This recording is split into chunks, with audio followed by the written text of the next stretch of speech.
అందరికీ నమస్కారం. Welcome to Telugu wallet.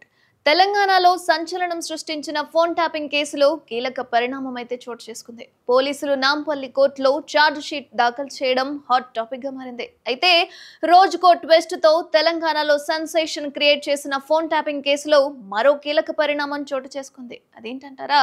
ఈ కేసు విచారణలో దూకుడు పెంచిన పోలీసులు తాజాగా ఫోన్ ట్యాపింగ్ కేసుకు సంబంధించిన ఛార్జ్ షీట్ దాఖలు చేశారు.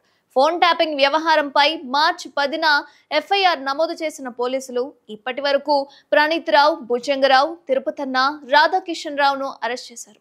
6 నిందితులుగా చేర్చారు. అయితే తాజాగా కోర్టులో దాఖలు చేసిన ఛార్జ్ షీట్ లో ఈ విషయాలను వెల్లడించారు. మరోవైపు అడిషనల్ ఎస్పీలు భుజంగరావు, తిరుపతన్న నాంపల్లి కోర్టులో బెయిల్ పిటిషన్ దాఖలు చేశారు. రాజకీయ దురుద్దేశంతోనే అరెస్ట్ చేశారని, కేసులో సాక్ష్యాధారాలను కోర్టుకు సమర్పించలేదని పిటిషన్ తరపు న్యాయవాదులు కోర్టు దృష్టికి తెచ్చారు. అయితే ఛార్జ్ షీట్ దాఖలు చేసినప్పటికీ కూడా ఇంకా విచారించాల్సి ఉన్నందున నిందితులను బెయిల్ మంజూరు చేయొద్దని కోర్టును కోరారు పబ్లిక్ ప్రాసిక్యూటర్. అయితే బెయిల్ పిటిషన్లపై వాదనలు పూర్తి కావడంతో బుధవారం తీర్పు వెల్లడించినట్లుగా నాంపల్లి కోర్టు స్పష్టం చేసింది. దీంతో కోర్టు తీర్పుపై ఉత్కంఠ నెలకొంది. గత బీఆర్ఎస్ ప్రభుత్వ హయాంలో పలువురు ప్రతిపక్ష నేతలు, సినీ ప్రముఖులు, రియల్టర్లు, వ్యాపారస్తుల ఫోన్లు ట్యాపింగ్ జరిగినట్లుగా వెలుగులోకి రావడంతో ఈ ఇష్యూని కాంగ్రెస్ ప్రభుత్వం సీరియస్ గా తీసుకుంది. ఈ మేరకు ఫోన్ ట్యాపింగ్ వ్యవహారంపై పోలీసులు కేసు నమోదు చేసి దర్యాప్తు చేపట్టారు. అయితే ఈ కేసుపై సీఎం రేవంత్ రెడ్డి ఇటీవల పోలీసులతో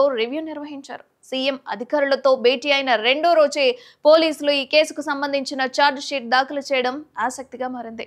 చూడాలి మరి ఈ ఫోన్ ట్యాపింగ్ కేసులో ఇంకెంతమంది బయటపడతారు అనేది. మరిన్ని అప్డేట్స్ కోసం చూస్తూనే ఉండండి తెలుగు వాలెట్.